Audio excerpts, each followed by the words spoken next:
Hi hola guys, welcome to my new blog. Actually ಇವತ್ತು ನಾವು ಬಂದಿರೋದು 1956ರಲ್ಲಿ ಚೀನಾ ಟಿಬೇಟನ್ನು ಆಕ್ರಮಣವಾದಂಥ ಸಂದರ್ಭದಲ್ಲಿ ಚೀನಾದಿಂದ ಬಂದಂಥ 14ನೇ ದಲಾಯ್ ಲಾಮಾ ಹಾಗೂ ಅವನ ಸಾವಿರಾರು ಅನುಯಾಯಿಗಳು ಇಂಡಿಯಾವನ್ನು ಭೇಟಿ ಕೊಡ್ತಾರೆ. ಅಂಥ ಸಂದರ್ಭದಲ್ಲಿ ಇಂಡಿಯಾದಲ್ಲಿದ್ದಂತಹ ಸರ್ಕಾರ ಮತ್ತು ನಮ್ಮ ಕರ್ನಾಟಕ ಸರ್ಕಾರದ ಮುಖ್ಯಮಂತ್ರಿ ಆಗಿದ್ದಂಥ ಎಸ್ ನಿಜಲಿಂಗಪ್ಪ ಅವರು ಸೇರಿಕೊಂಡು ಇಲ್ಲಿ ಹತ್ತಿರ ಕರ್ನಾಟಕದ ಮುಂಡಗೋಡು ಸಮೀಪ ಸುಮಾರೊಂದು 4,000 ಎಕರೆಗಳಷ್ಟು ಜಾಗವನ್ನು ಇಲ್ಲಿ ಟಿಬೇಟಿನಿಂದ ಬಂದಂತಹ ದಲಾಯ್ ಲಾಮಾ ಅವರಿಗೆ ನೀಡ್ತಾರೆ. ನಾನು ಹೇಳ್ತಾ ಇರೋ ಪ್ಲೇಸು ಬೇರೆ ಯಾವುದೂ ಅಲ್ಲ, ದಕ್ಷಿಣದ ಮಿನಿ ಟಿಬೇಟ್ ಎಂದು ಕರೆಸಿಕೊಳ್ಳುವ ಮುಂಡಗೋಡಿನ ಟಿಬೇಟಿನ್ ಕಾಲೋನಿ. ಪ್ರತಿಯೊಂದು ಧರ್ಮವು ಅದರದ್ದೇ ಆದ ಆಚಾರ ವಿಚಾರಗಳಿಂದಾಗಿ ಇಲ್ಲವೇ ಅದರದ್ದೇ ಆದ ಸಂಪ್ರದಾಯದಿಂದ ವಿಭಿನ್ನವಾಗಿರುತ್ತದೆ. ಅದೇ ರೀತಿ ಈ ಧರ್ಮವು ಕೂಡ ಅವರದೇ ಆದ ನಂಬಿಕೆಯಿಂದಾಗಲಿ, ಅವರದೇ ಆದ ಜೀವನ ಶೈಲಿಯಿಂದಾಗಲಿ, ಅವರದೇ ಆದ ಕಟ್ಟಡ ವಿನ್ಯಾಸದಿಂದ ಇನ್ನೂ ವಿಭಿನ್ನವಾಗಿದೆ. ಇಲ್ಲಿ ಸರಿಸುಮಾರು ಒಂದು 9 ಮಠಗಳಿವೆ. ಇದರಲ್ಲಿ ಮೋಸ್ಟ್ ಇಂಪಾರ್ಟೆಂಟ್ ಅಂದರೆ ಗಾರ್ಡನ್ ಜಾಂಗ್ಸೆ ಮಠ, ಇನ್ನೊಂದು ಡ್ರೆಪುಂಗು ಲಸ್ಲಿಂಗ್ ಅಂದ್ಬಿಟ್ಟ. ಆ್ಯಕ್ಚುಲಿ ಇವಾಗ ನಾವು ಬಂದಿರೋದು ಗಾರ್ಡನ್ ಜಾಂಗ್ಸೆ ಮಠ ಅಂತೇಳಿ. ಈ ಮಠ ಕೇವಲ ಮಠ ಅಲ್ಲ, ಇದರೊಳಗೆ ಒಂಥರ ಬೃಹತ್ ಪ್ರಾರ್ಥನಾ ಮಂದಿರವನ್ನು ರೆಡಿ ಮಾಡಿದ್ದಾರೆ. ಅದು ದೊಡ್ಡದಾದಂತಹ ಬುದ್ಧನ ಪ್ರತಿಮೆ ಇದೆ, ವರ್ಣರಂಜಿತ ಕೆತ್ತನೆಗಳಿವೆ, ಮತ್ತೆ ಇವ್ರದ್ದು ಟಿಬೇಟಿನ ಶೈಲಿಯಾದಂಥ ಸುಂದರವಾದ ಭಿತ್ತಿ ಚಿತ್ರಗಳು ಇಲ್ಲಿ ಕಾಣಸಿಗ್ತದೆ. ಮತ್ತು ಈ ಮಠದ ಸುತ್ತಮುತ್ತಲ ಟಿಬೇಟಿನ ಶೈಲಿಯಲ್ಲಿ ಕೆಲವು ಕಟ್ಟಡಗಳನ್ನು ನೀವು ನೋಡ್ಬೋದು.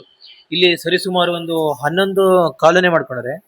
ಈ ಕಾಲೋನಿ ಹೇಗಂತ ಹೇಳಿದ್ರೆ, ಒಂದು ಕಾಲೋನಿಯಲ್ಲಿ ಪ್ರಾರ್ಥನಾ ಮಂದಿರ, ಮತ್ತು ಇನ್ನೊಂದು ಕಾಲೋನಿಯಲ್ಲಿ ಶಾಲಾ ಕಾಲೇಜು, ಮತ್ತೆ ಮತ್ತೊಂದು ಕಾಲೋನಿಯಲ್ಲಿ ಅವರು ವಾಸಸ್ಥಳಕ್ಕೆ ಹೋಗುವಂಥ ಪ್ಲೇಸ್ಗಳನ್ನು ಹಿಂಗೆ ಸೆಕ್ಟರ್ ವೈಸು ರೆಡಿ ಮಾಡ್ಕೊಬಿಟ್ರೆ. ಮತ್ತು ಇಲ್ಲಿ ಬೌದ್ಧ ಇರುತ್ತಲ್ಲ, ಅವರು ಒಂಥರ ಶಾಂತಿ ಪ್ರಿಯರು. ನೀವು ಇಲ್ಲಿ ಬಂದಾಗ ನೋಡೋ ಗೊತ್ತಾಗುತ್ತೆ. ಅವರು ಉಟ್ಕೊಂಡು ಅವರ ವೇಷಭೂಷಣವನ್ನಾಗಲಿ, ಅವರು ಒಂದು ಬಂದಂಥ ಪ್ರವಾಸಿಗಳು ಕೊಡುವಂಥ ರೆಸ್ಪೆಕ್ಟ್ಗಳನ್ನು ನೋಡಿದ್ರೆ ಎಲ್ಲ ಪ್ರವಾಸಿಗಂತ ಅವ್ರು ನೋಡೋದ್ರೆ ಖುಷಿ ಅನಿಸ್ತದೆ. ಆ ಟೈಪ್ ಉಂಟು ಈ ಪ್ಲೇಸು. ನೀವು ಇಲ್ಲಿ ಬಂದು ನೋಡಿ ಗೊತ್ತಾಗುತ್ತೆ ನಿಮ್ಗೆ ಹೇಗಿದೆ ಅಂತ ಪ್ಲೇಸು. ಲಾಸ್ಟ್ ಟೈಮ್ ಬಂದಾಗ ನಮಗೆ ಇಲ್ಲಿ ಎಂಟ್ರಿ ಸಿಕ್ಕಿಲ್ಲಾಗಿತ್ತು. ನೋಡುವ, ಹೀಗೆ ಇಲ್ಲಿ ಎಂಟ್ರಿ ಇದೆ ಅಂತೆ, ಹುಡುಕ್ತಾ ಹೋಗ್ತಿದ್ವಿ. ಯಾಕಂದರೆ ಇಲ್ಲಿ ಬಂದಿರ್ತದೆ ಸಲುವಾಗಿ ನಾವು ಒಳಗೆ ಒಂದು ಗಾರ್ಡನ್ ಜಂಕ್ಸ್ ಈ ಪ್ಲೇಸ್ ನೋಡ್ಬೇಕಂತ ಹೇಳಿ ಅವರು ತೆಗ್ದಿದ್ದಾರೆ. ನೋಡುವ, ಅಲ್ಲಿ ಎಂಟ್ರೆನ್ಸ್ ಇದೆ ಅಂತ ಕಂಡು ಮನೆಗಳನ್ನೆಲ್ಲವ ಅದೇ ಸೇಮ್ ಟಿಬೇಟಿನ ಶೈಲಿಯಲ್ಲೇ ಕಟ್ಟಿದ್ದಾರೆ. ಎಲ್ಲ ಮನೆಗಳನ್ನು ಕೂಡ ಎಷ್ಟು ನೀಟಾಗಿ ಮೇಂಟೈನ್ ಮಾಡ್ತಾರೆ ಅಂದರೆ ನೀವು ಇಲ್ಲಿ ನೋಡ್ಬೋದು. ಯಾವುದೇ ರೀತಿಯಾದ ಕಸ ಇಲ್ಲ, ಗಲೀಜಿಲ್ಲ, ಅಷ್ಟು ನೀಟಾಗಿ ಮೇಂಟೈನ್ ಮಾಡ್ತಾರೆ. ಬಾ, ಇಲ್ಲೆಲ್ಲ ನೋಡಿ ಎಷ್ಟು ಚೆಂದ ಉಂಟಂತ.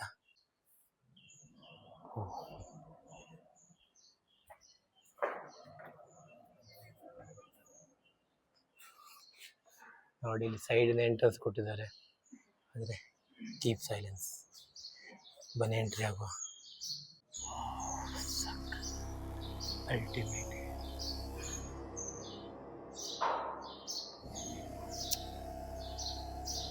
ಸೂಪರ್ ಆಗಿದೆ. ಲಾಸ್ಟ್ ಟೈಮ್ ಬಂದಾಗೆ ನಮ್ಗೆ ಇಂಥ ಚಾನ್ಸ್ ಸಿಕ್ಕಿಲ್ಲ. ಈ ಟೈಮ್ ಅಷ್ಟು ಓಪನ್ ಆಗಿದೆ, ಸೂಪರ್ ಆಗಿದೆ.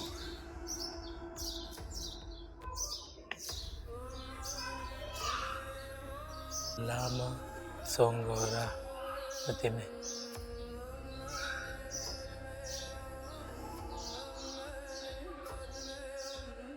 ಇದು ಗಾರ್ಡನ್ ಜಾಂಗ್ಸೆ ಒಳಗಿರುವ ಪ್ರಾರ್ಥನಾ ಮಂದಿರ. ಈ ಪ್ರಾರ್ಥನಾ ಮಂದಿರದಲ್ಲಿ ಬೌದ್ಧ ಭಿಕ್ಷುಗಳು ಕೇವಲ ಅಂದರೆ 2 ಟೈಮ್ ಮಾತ್ರ ಕಾಣಿಸ್ಕೊಳ್ತಾರೆ. ಬೆಳಿಗ್ಗೆ 6 ಗಂಟೆ ಮತ್ತು ಸಂಜೆ 6 ಗಂಟೆ. ಆ ಟೈಮಲ್ಲಿ ಮಾತ್ರ ಇಲ್ಲಿ ಪ್ರಾರ್ಥನೆಗೆ ಬರ್ತಾರೆ. ಈ ಪ್ರಾರ್ಥನಾ ಮಂದಿರದ ಡಿಸೈನ್ಸ್ಗಳನ್ನು ನೋಡಿ, ಇದನ್ನೆಲ್ಲ ಟಿಬೇಟಿನ್ ಶೈಲಿಯಲ್ಲೇ ಮಾಡಿದ್ದಾರೆ. ಮತ್ತು ಈ ಪ್ರಾರ್ಥನಾ ಮಂದಿರದೊಳಗೆ ಒಂದೇ ಸಮನೆಗೆ ಸಾವಿರಾರು ಬೌದ್ಧ ಸನ್ಯಾಸಿಗಳು ಕೂತ್ಕೊಂಡು ಪ್ರಾರ್ಥನೆ ಮಾಡುವಷ್ಟು ವಿಶಾಲವಾದ ಜಾಗ ಕೂಡ ಇದೆ. ನೀವು ಇಲ್ಲಿ ನೋಡ್ಬೋದು. ಈ ಪ್ರಾರ್ಥನಾ ಮಂದಿರದೊಳಗೆ ಎತ್ತರದ ಕಂಬಗಳಿದೆ. ಈ ಕಂಬಗಳ ಮೇಲೆಲ್ಲ ಉತ್ತಮವಾದ ಒಂದು ಕೆತ್ತನೆಗಳನ್ನು ಮಾಡಿದ್ದಾರೆ. ಈ ಮಠದೊಳಗೆ ವಿಶೇಷವಾಗಿ ಬುದ್ಧನ ಪ್ರತಿಮೆಗಳಿವೆ. ಮತ್ತು ಇನ್ನೊಂದು ಪ್ರತಿಮೆ ಕಾಣ್ತದೆ, ಜೋಸೋಂಗ್ಪಾ ಅಂತ, ಕೆಲವು ಪಂಥದ ಸ್ಥಾಪಕ, ಇವರು ಪ್ರತಿಮೆ ಕೂಡ ಇಲ್ಲಿ ರೆಡಿ ಮಾಡಿಟ್ಟಿದ್ದಾರೆ. ಅದು ಕೂಡ ನಿಮ್ಗೆ ಕಾಣಿಸ್ತೀನಿ ಮುಂದೆ. ಇಲ್ಲಿ ಈ ವಿಗ್ರಹಕ್ಕೆ ಚಿನ್ನ ಲೇಪಿತ ಕವಚಗಳನ್ನು ಮಾಡಿದ್ದಾರೆ. ಎಷ್ಟು ನೋಡೋದು ನೀಟಾಗಿ ಮಾಡಿದ್ದಾರೆ. ಪ್ರಾರ್ಥನಾ ಮಂದಿರದೊಳಗೆ 14ನೇ ದಲಾಯ್ ಲಾಮಾ ಅವರ ಮೂರ್ತಿಯನ್ನು ಇಟ್ಕೊಂಡಿದ್ದಾರೆ. ಆ ಮೂರ್ತಿ ಮುಂದೆ ಇವರು ಪ್ರಾರ್ಥನೆಯನ್ನು ಮಾಡ್ಕೊಳ್ತಾರೆ. ಅಂದರೆ ಪ್ರಾರ್ಥನಾ ಮಂದಿರ ಅಲ್ವಾ ಇದು, ಪ್ರಾರ್ಥನೆಗೆ ಮುಖ್ಯ ಗುರುವಿನ ಸನ್ನಿಧಾನದಲ್ಲಿ ಮಾಡ್ತಾರೆ. ಟಿಬೇಟಿನ ಶೈಲಿ ಇದೆ. ಈ ಸೈಡೆಲ್ಲ ಫುಲ್ಲು ಬುದ್ಧನ ಜೀವನ ಚಿತ್ರಗಳನ್ನು ಕಾಣ್ಬೋದು. ವಿವಿಧ ಬೌದ್ಧ ದೇವತೆಗಳನ್ನು ಕಾಣಬಹುದು. ಬೌದ್ಧ ಭಿಕ್ಷುಗಳು ಜಾಸ್ತಿಯಾಗಿ ಕೆಂಪು ಮತ್ತು ಹಳದಿ ಬಟ್ಟೆಯನ್ನು ಜಾಸ್ತಿ ಯೂಸ್ ಮಾಡ್ಕೊಳ್ತಾರೆ. ಯಾಕಂದರೆ ಅವರು ಇಲ್ಲಿ ನೀವು ಕಾಣಬಹುದು, ಅವರು ಕುಳಿತುಕೊಳ್ಳುವಂಥ ಹಾಸಿಗೆಯು ಕೂಡ ಅದೇ ಬಣ್ಣಗಳಿಂದ ಕಂಗೊಳಿಸ್ತಾರೆ. ಎಷ್ಟು ನೀಟಾಗಿದೆ ಅಂತ ಹೇಳಿದ್ರೆ ಹೇಳೋಕ್ಕೂ ಸಾಧ್ಯವಿಲ್ಲ, ಅಷ್ಟು ನೀಟಾಗಿ ರೆಡಿ ಮಾಡಿದರೆ. ಇಲ್ಲೆಲ್ಲ ಮೂರ್ತಿಗಳಿಗೆ ನೋಡು, ಎಲ್ಲ ಬಂಗಾರ ಲೇಪಿತ ಕವಚಗಳನ್ನು ರೆಡಿ ಮಾಡಿದ್ದಾರೆ. ಪ್ರತಿಯೊಂದು ಮೂರ್ತಿಗೂ ಅದರದೇ ವೈಶಿಷ್ಟ್ಯ ಉಂಟು. ಬೃಹದಾಕಾರದ ಗೌತಮ ಬುದ್ಧನ ಮೂರ್ತಿಯ ಪಕ್ಕದಲ್ಲಿ ಬೌದ್ಧ ಧರ್ಮದ ಹಲವು ದೇವತೆಗಳ ಪ್ರತಿಮೆ ಕೂಡ ಇಲ್ಲಿ ರೆಡಿ ಮಾಡಿಟ್ಟಿದ್ದಾರೆ. ಅದು ಕೂಡ ಒಂದು ವಿಶೇಷ. ಇಲ್ಲಿ ಇನ್ನೊಂದು ಮೂರ್ತಿ ಇದೆ, ವಜ್ರಪಾಣಿ ಅಂತ ಹೇಳಿ. ಇದು ಕೂಡ ಅತಿ ಶಕ್ತಿ ಸ್ವರೂಪವಾದ ಮೂರ್ತಿನ ಅಂತ ಕರೀತಾರೆ ಟಿಬೆಟಿಯನ್ ಧರ್ಮ. ಪ್ರಾರ್ಥನಾ ಮಂದಿರದೊಳಗೆ 3 ಮಾಡ್ಯೂಲ್ಗಳನ್ನ ರೆಡಿ ಮಾಡಿದ್ರೆ ಮೋಸ್ಟ್ ಅದು ನೆಕ್ಸ್ಟ್ ಪ್ರಾರ್ಥನಾ ಮಂದಿರ ಆಗ್ಬೋದು. ಇಲ್ಲಿ ಪ್ರಾರ್ಥನಾ ಮಂದಿರೊಳಗೆ ಸಿಕ್ಕಾಪಟ್ಟೆ ಸೈಲೆಂಟ್ ಇದೆ, ಮತ್ತು ಎಷ್ಟು ನೀಟಾಗಿ ರೆಡಿ ಮಾಡಿದಂದರೆ ಸೂಪರ್, ನೋಡಲಿಕ್ಕೆ ತುಂಬಾ ಖುಷಿ ಆಗ್ತದೆ. ಮತ್ತು ಈ ಗೋಡೆ ಮೇಲೆಲ್ಲವ ಬುದ್ಧನ ಜೀವನ ಚರಿತ್ರೆ ಆಧಾರಿತ ವರ್ಣಚಿತ್ರಗಳನ್ನು ರೆಡಿ ಮಾಡಿದ್ದಾರೆ. ಮತ್ತು ಬೌದ್ಧ ದೇವತೆಗಳ ಸುಂದರವಾದ ತಾಂಕ ವರ್ಣಚಿತ್ರಗಳನ್ನು ಕೂಡ ರೆಡಿ ಮಾಡಿದ್ದಾರೆ. ಸೂಪರ್ ಆಗಿದೆ ನೋಡೋಕ್ಕೆ. ಇಲ್ಲಿ ನಮ್ಮ ದೇವಸ್ಥಾನ ಟೈಪ್ ಇಲ್ಲೂ ಕೂಡ ನೋಡಿ ಕಾಣಿಕೆ ಡಬ್ಬೆ ಉಂಟು, ಕಾಣಿಕೆಯನ್ನು ಕೂಡ ಹಾಕ್ಬೋದು. ಎಲ್ಲ ಸ್ಟ್ಯಾಚ್ಯೂಗಳು ನೋಡಿ ಎಷ್ಟು ಸಖತ್ತಾಗಿದೆ. ಆದರೆ ಇದೇ ಎಲ್ಲ ಸ್ಟ್ಯಾಚ್ಯೂಗಳು ಒಂದೊಂದು ಅರ್ಥ ಉಂಟು. ಆದರೆ ಇಲ್ಲಿ ಕೇಳುವ ಅಂತ ಹೇಳಿದ್ರೆ ಯಾವುದೇ ಬೌದ್ಧಿಸ್ಟ್ಗಳು ಸಿಗೋದಿಲ್ಲ.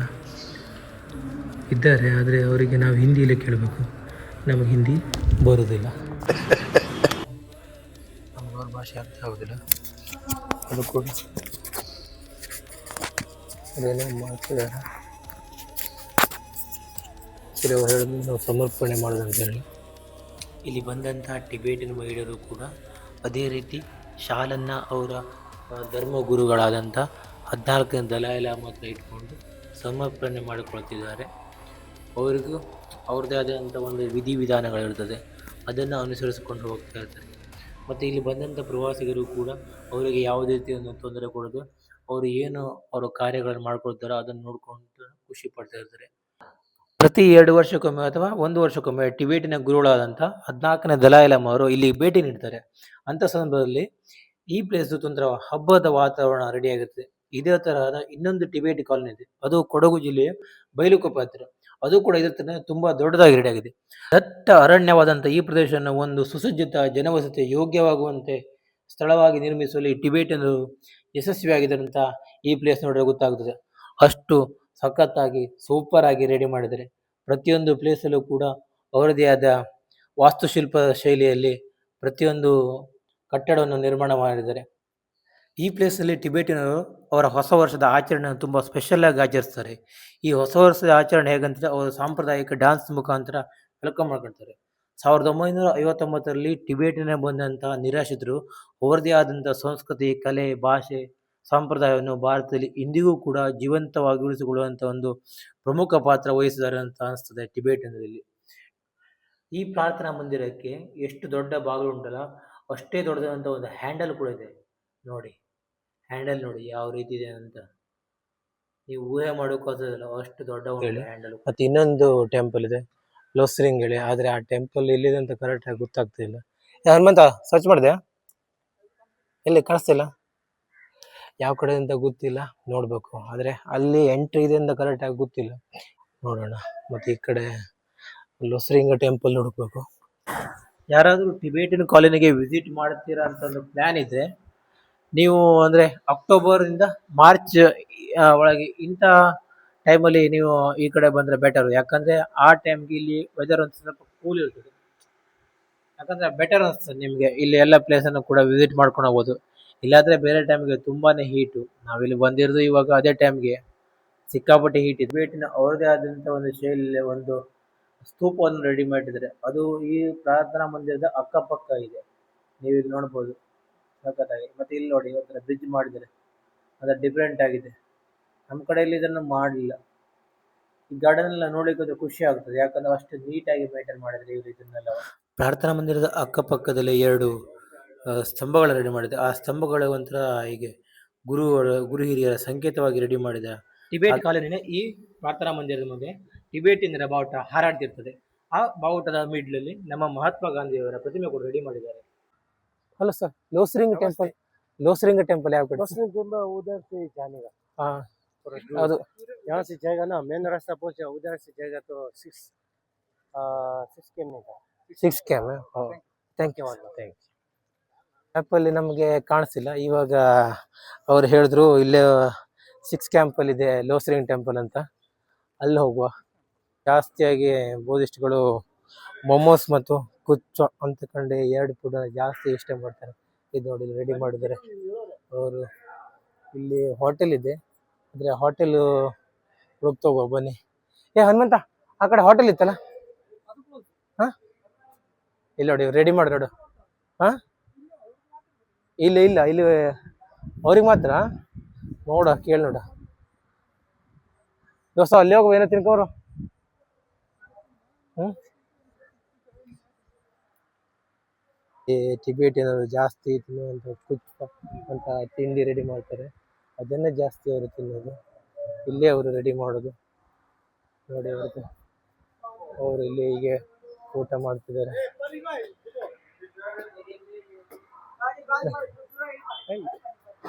ಹೇಳಿರಲ್ಲ ಸ್ಪೆಷಲ್ ಫುಡ್ ಅವರು. ಇವರು ಜಾಸ್ತಿ ನೂಡಲ್ಸ್ಗಳನ್ನು ತಿಂತಾರೆ ಅನಿಸ್ತದೆ ನೋಡಿ. ಇಷ್ಟು ಹೆವಿ ಗಾತ್ರದ ನೂಡಲ್ಸ್ಗಳನ್ನ ರೆಡಿ ಮಾಡ್ಕೊಳ್ತಾರೆ. ನೀವು ನೋಡ್ಬೋದು, ಎಲ್ಲ ತರ್ತಾ ಇದ್ದಾರೆ. ಮುಂದೆ ಮತ್ತೊಂದವ್ರದ್ದು ಕ್ಯಾಂಪ್ ಇದೆ, ಕ್ಯಾಂಪ್ 6 ಅಂತಿದೆ, ಇಲ್ಲಿ ಹೋಗೋದು ನೋಡ್ತವ್ರು.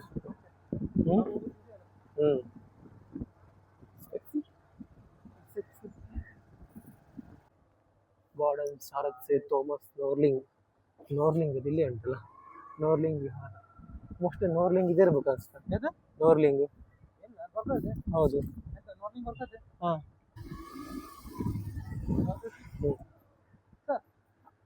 ನೋರ್ಲಿಂಗ್ ಟೆಂಪಲ್, ನೋರ್ಲಿಂಗ್ ಲೋಸರಿಂಗ್ ನೋರ್ಲಿಂಗ್ ಇದೆ ಅಂತ. ಅಲ್ಲೋಗು ಮೇಲೋಗು. ಹಾಂ ನೋರ್ಲಿಂಗ್ ಟೆಂಪಲ್ ಇಲ್ಲೇ ಗಾಡಿ ಒಳಗೆ ಹೋಗ್ಸ. ಇದು 2ನೇ ಟೆಂಪಲ್ ನೋಡು. ಇದೆ ನೋಡಿ ಲೋಸರಿಂಗ ಥೋಮಸ್ ಇನ್ನೊಂದು ಟೆಂಪಲು. ಆದರೆ ಈ ಟೆಂಪಲ್ಗೆ ಎಂಟ್ರಿ ಇಲ್ಲ. ಅವರು ಇರು ಹೇಳಿ ಹೋದ್ರು. ಇಲ್ಲಿ ಈ ಟೆಂಪಲ್ ಹೆಂಗೆ ಅಂತ ಹೇಳಿದ್ರೆ, ಅಂದರೆ ಅವರು ಯಾವಾಗ ಬೇಕಾದರೂ ಓಪನ್ ಮಾಡ್ತಾರೆ ಮತ್ತು ಯಾವಾಗ ಬೇಕು ಕ್ಲೋಸ್ ಮಾಡ್ತಾರೆ. ಅಂದರೆ ಯಾವುದೇ ರೀತಿಯಾದ ಒಂದು ಟೈಮಿಂಗ್ ಇಲ್ಲ. ಅಂದರೆ ಅವರಿಗೆ ಯಾವುದ್ರ ಏನೋ ಮೇನ್ ಫಂಕ್ಷನ್ ಅಂತಲ್ಲ, ಅಂಥ ಫಂಕ್ಷನ್ಗೆ ಓಪನ್ ಮಾಡ್ತಾರೆ, ಮತ್ತು ಬೇರೆ ಆದ ಟೈಮಿಂಗ್ನಲ್ಲಿ ಇದನ್ನು ಕ್ಲೋಸ್ ಮಾಡ್ತಾರೆ. ಅದಕ್ಕಾಗಿ ಈ ಟೆಂಪಲ್ಲು ಟೂರಿಸ್ಟ್ಗಳಿಗೆ ಜಾಸ್ತಿ ಒಲೋ ಇಲ್ಲ.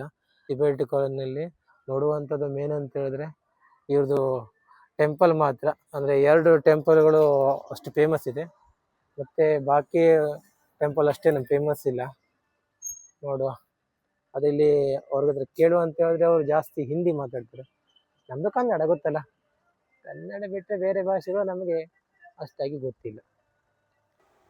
ಇಲ್ಲಿನ ಸ್ಟ್ರೀಟ್ಗಳು ನೋಡ್ಬೋದು, ಒಂಥರ ಡಿಫ್ರೆಂಟ್ ಫೀಲ್ ಕೊಡ್ತದೆ ನಿಮಗೆ. ಯಾಕಂದರೆ ಅಕ್ಕಪಕ್ಕದಲ್ಲಿ ಅವರೇ ಟಿಬೇಟಿನ ಶೈಲಿಯಲ್ಲಿ ರೆಡಿ ಮಾಡೋಂಥ ಬಿಲ್ಡಿಂಗ್ಗಳಿರ್ತವೆ. ಮತ್ತು ಈ ರೋಡಲ್ಲಿ ನಿಮಗೆ ಬೌದ್ಧ ಭಿಕ್ಷುಗಳು ಕಾಣ ಸಿಗ್ತಾರೆ ನೋಡಿ. ಇಲ್ಲಿ ಆರಾಮಾಗಿ ಎಂಜಾಯ್ ಮಾಡ್ತಾ ಕೂತಿದ್ದಾರೆ ಸೈಡಿಗೆ. Hi hi. ಮತ್ತು ಈ ರೋಡ್ಗಳು ನೋಡಿ, ಅಕ್ಕಪಕ್ಕದಲ್ಲಿ ಎಲ್ಲ ಗೋಡೆಗಳು ಬಣ್ಣಗಳಿಂದ ಸಖತ್ತಾಗಿ ರೆಡಿ ಮಾಡಿಬಿಟ್ಟಿದ್ದಾರೆ. ಗಿಡ ನೋಡಿ, ಈ ಕಡೆ ಕಮಾನುಗಳಿವೆ. ಈ ಕಮಾನು ಸೂಪರ್ ಆಗಿದೆ ಅಲ್ವಾ, ಅವ್ರದೇ ಶೈಲಿಯಲ್ಲಿ ರೆಡಿ ಮಾಡಿರೋದು. ಫುಲ್ಲು ಹೂಗಳಿಂದ ಕಂಗೊಳಿಸ್ತಾ ಉಂಟು ರೋಡು.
ಫುಡ್ ಏನಂತ ಗೊತ್ತಿಲ್ಲ, ಸ್ಪೆಷಲ್ ಅದು ಅನಿಸ್ತದೆ. ಬನ್ನಿ, ಏನಾದ್ರು ಸ್ಪೆಷಲ್ ಇದ್ರೆ ಟ್ರೈ ಮಾಡುವ, ಇಲ್ಲಾಂದ್ರೆ ಸುಮ್ಮನೆ ಹೋಗುವ. ಅವ್ರು ಏನೋ ಒಂದು ಸ್ಪೆಷಲ್ ತಿಂಡಿ ಅಂತ ಹೇಳಿದ್ರು, ನೋಡುವ ಟ್ರೈ ಮಾಡುವ ಹೇಳಿ. ನಮಗ್ ಗೊತ್ತಿಲ್ಲ ಕರೆಕ್ಟಾಗಿ. ಹನುಮಂತ ಹತ್ರ ಕೇಳುವಂತ ಇದ್ದದ ಹನುಮಂತ ಗೊತ್ತಿಲ್ಲ, ಅವರು ಸ್ಪೆಷಲ್ ಅದೇ ಅಂತ ಹೇಳಿದ್ದಾರೆ. ನೋಡುವ, ಟ್ರೈ ಮಾಡುವ. ಇನ್ನೂ ಗೊತ್ತಿಲ್ಲ ಸ್ಪೆಷಲ್. ಹನುಮಂತ ಈಗ ಸಾಫ್ಟ್ ಡ್ರಿಂಕ್ ಯೂಸ್ ಮಾಡ್ತಾರೆ, ಸಾಫ್ಟ್ ಡ್ರಿಂಕ್ಸ್ ನೋಡಿ, ಎನರ್ಜಿ ಡ್ರಿಂಕ್ ಹೆವಿ ಯೂಸ್ ಮಾಡ್ತಾರೆ. ಎಲ್ಲ ಒಂಥರ ಡಿಫ್ರೆಂಟ್ ಫುಡ್ ಇದೆ ಇದರಲ್ಲಿ. ಇದೆಲ್ಲ ನೋಡಿ, ಇಲ್ಲ ನೋಡಿ, ಇದೇನೋ ಉಂಟು ಮೊಮೋಸ್. ಮೊಮೋಸ್ ಬ್ರೋ, ಇದು ತಗೋಣ. ಎಸ್, ಇಲ್ಲಿ ಸ್ಪೆಷಲ್ ಅಂತ ನೋಡೋಣ, ಟ್ರೈ ಮಾಡುವ. पैसा बाद में देता। ठीक है। कोल्ड ड्रिंक्स इनका ओए ओए स्पेशल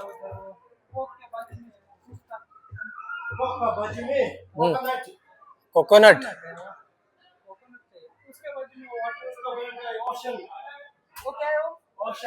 ओशन वाटर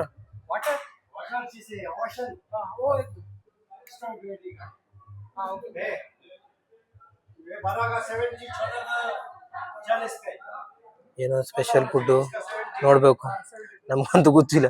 ಹನುಮಂತ ಅದು ನಂಗೆ ಕೊಡು, ಇದನ್ನ ಟ್ರೈ ಮಾಡಲ್ಲ.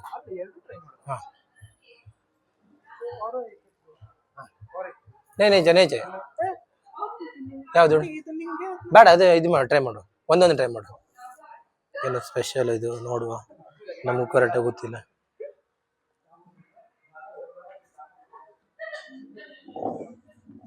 Tibetan colony food Hanumanta try ಮಾಡೋದು. ಹನುಮಂತ ರೋಲ್ ಮಾಡ. ಓ ಇದು ಪ್ರಾಬ್ಲಮ್ ಉಂಟು. ಹನುಮಂತ ಹತ್ರ ತಿನ್ನು ಅಂತ ಹೇಳಿ ರೋಲ್ ಮಾಡಂದ್ರೆ ನೋಡ್ತಾವನೆ. ಎಸ್, ಇಲ್ಲಿ ಬೋಧಿಸ್ಗಳು ಜಾಸ್ತಿ ಇದನ್ನೇ ತಿಂತಾರೆ ನೋಡಿ. ಸೂಪರ್ ಅಂತ ಹೇಳ್ತಾನೆ ಹನುಮಂತ. ನೋಡು, ನಾವು ಟ್ರೈ ಮಾಡ. ಇದೆಂದ ಅಂತ ಹೇಳಿದೆ, ಇದು ನೋಡಿದ್ರೆ ನಮ್ದು ಎಳ್ನೀರು ಇದೆ ಹಂಗಾರೆ. ಚಲೋ ಉಂಟಾ? ಸೂಪರ್ ಉಂಟಾ? ಎಸ್, ನೋಡಿ ಇದು ಸ್ಪೆಷಲ್ ಅಂತೆ. ಎಂತ ಎಂತ ಊಟ?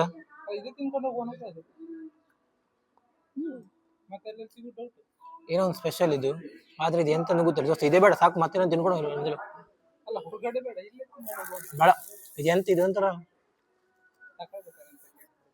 ಅದಿದ ಅನ್ನ ಬಗ್ ಸ್ಥಳಿ ಇದಂಗ ಅದೇ.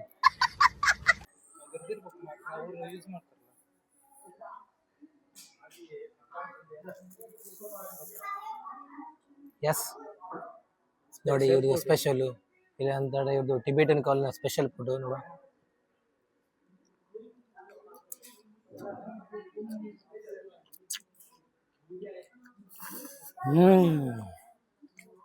ಎಮ್ಮೆ ಆಗಿದೆ.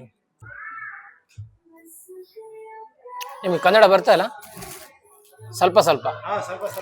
ಓಕೆ, ಥೋಡ ನಮಗೆ ಎರಡು ನಿಂಬು ಸೋಡಾ ಮಾಡಿ ಕೊಡಿ. ಎರಡು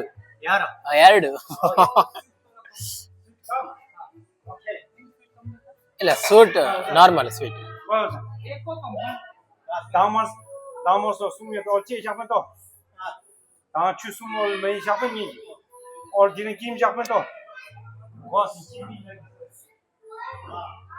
ಒಂದಕ್ಕೆ ಫುಲ್ ಸ್ವೀಟು, ಇನ್ನೊಂದಕ್ಕೆ ಸ್ವೀಟ್ ಕಡಿಮೆ. ಅವ್ರಿಗೆ ಕನ್ನಡ ಹೇಳ್ಕೊಡ್ಬೇಕು, ನಾವೆಲ್ಲ ಕನ್ನಡದ ಹೇಳ್ತಿದ್ದೀವಿ. ಅವ್ರಿಗೆ ಯಾರು ಬರ್ತಾರಂತೆ, ಅದು ಸ್ವಲ್ಪ ಸ್ವಲ್ಪ ಅಂತ ಹೇಳ್ತಾರೆ. ಅದಕ್ಕೆ ನಾವೆಲ್ಲ ಕನ್ನಡದಲ್ಲಿ ಅವ್ರಿಗೆ ಹೇಳ್ಕೊಡ್ತಿದ್ವಿ.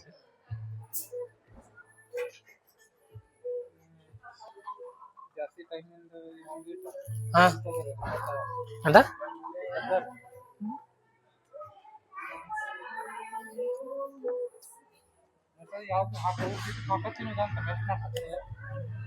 ಇದೇಂತೇಳು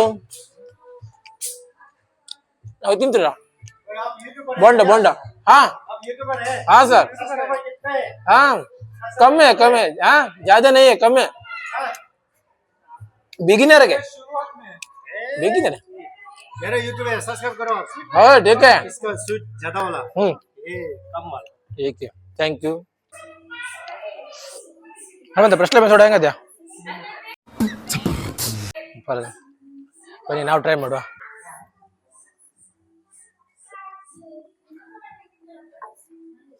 ಯಾವುದೇ ಜ್ಯೂಸ್ ಕುಡಿದ್ರು ಕೂಡ ಫ್ರೆಶ್ ಲೆಮನ್ ಸೋಡಾ ಕುಡ್ದಂಗೆ ಆಗುವುದು. ಸೂಪರ್ ಫ್ರೆಶ್ ಲೆಮನ್ ಸೋಡಾ ಯಾವುದೇ ಟೈಮ್ ಬೇಕು ಮಾಡೋಕೆ ಕುಡಿದ್ರು ಅದಂತ ಸ್ಪೆಷಲ್. ನಾವು ಬೇರೆ ಬೇರೆ 7 ಅಪ್, ಮಿರಿಂಡಾ, ಕೋಕೋ ಕೋಲಾ ಇಂಥದ್ದೆಲ್ಲ ಕುಡ್ತೀವಿ, ಅದೆಲ್ಲ ವೇಸ್ಟ್. ಅದು ಫುಲ್ ರಿಫ್ರೆಶ್ ಆಗ್ತದೆ, ಸೂಪರ್ ಇದೆ. ನೆಕ್ಸ್ಟ್ ಈಗ ಮುಂದೆ ಹೋಗ್ತಾ ಮುಂಡ್ಗೋಡದಲ್ಲಿ ಮತ್ತೆ ತಿಂದ್ಕೊಳ್ಬೇಕು, ಯಾಕಂದರೆ ಈ ಫುಡ್ ನಮ್ಗೆ ಅಷ್ಟೇನು ಲೈಕ್ ಆಗೋದಿಲ್ಲ. ನೋಡುವ ಮುಂದೆ ಏನಾರು ಫುಡ್ ಸಿಗ್ತದೆ ಅಂತ ಕಂಡು.